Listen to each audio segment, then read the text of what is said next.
Once upon a time in the cozy town of Slumberville, there lived a brave and slightly clumsy hero named Captain Snore. Captain Snore wasn't your typical hero. He didn't fight dragons or rescue princesses. No, Captain Snore had a very special mission: to help kids fall asleep with the most exciting, but not too exciting, bedtime stories. But one night, something strange happened that even Captain Snore couldn't snooze through. It all started when Captain Snore was tucking his little friend Mia into bed. "Captain," Mia yawned, "can you tell me a story about pirates?" Captain Snore grinned. "Ahoy, matey, a pirate story it is." But just as he began, a loud whoosh came from the closet. The door burst open, and out floated a giant pillow. "Prepare to be pillowed," shouted a tiny voice. Suddenly, a gang of fluffy pirates leaped out of the closet, armed with pillows of all shapes and sizes. They wore eye patches made of socks and hats made of folded blankets.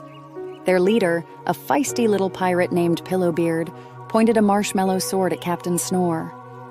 "We're the Pillow Fort Pirates, and we're here to steal all the bedtime stories." Captain Snore scratched his head.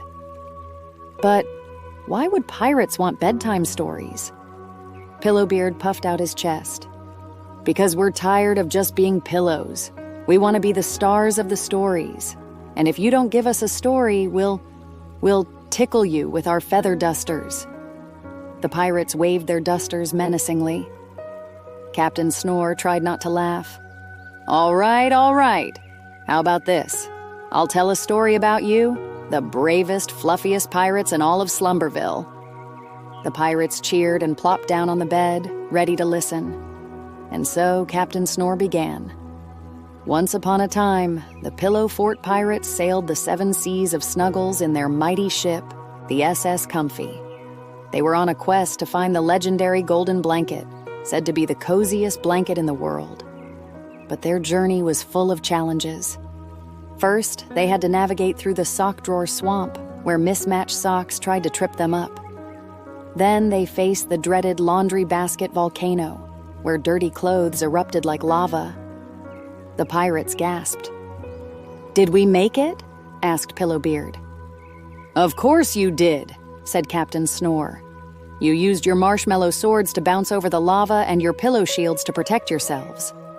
Finally, you reached the island of Naptime, where the golden blanket was guarded by the snooze dragon. But instead of fighting, you sang the dragon a lullaby, and it fell fast asleep.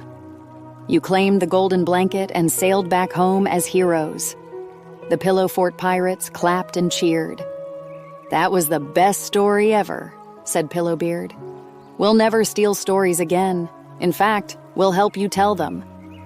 And from that night on, the pirates became Captain Snore's trusty sidekicks, helping kids drift off to sleep with tales of adventure and laughter. As for Mia, she was already fast asleep, dreaming of fluffy pirates and golden blankets. Captain Snore tucked her in, gave the pirates a thumbs up, and whispered, "Another mission accomplished. The end, or maybe just the beginning of another Snoretastic adventure."